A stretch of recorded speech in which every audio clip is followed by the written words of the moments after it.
দশম শ্রেণীর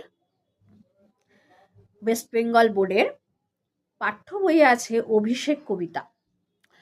শুধু তাদের পাঠ্য বইয়ে আছে বলেই নয়, অভিষেক কবিতা মাইকেল মধুসূদন দত্তের মেঘনাদ বধ কাব্যগ্রন্থ থেকে নেওয়া হয়েছে। সেই কাব্যগ্রন্থের অন্তর্গত হলো এই অভিষেক কবিতা, যা আজকে আমি সংক্ষেপে আলোচনা করতে চলেছি। দেখো, কনক আসন ত্যাজি কে বীরেন্দ্র কেশরী ইন্দ্রজিৎ প্রণমিয়া ধাত্রীর চরণে। কহিলা কি হেতু মাতো গতি তব আজি এ ভবনে, কহদাসে লঙ্কার কুশল।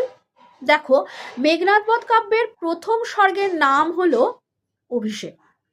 আমরা জানি মেঘনাদ বধ কাব্যের 9টা স্বর্গ আছে, যার মধ্যে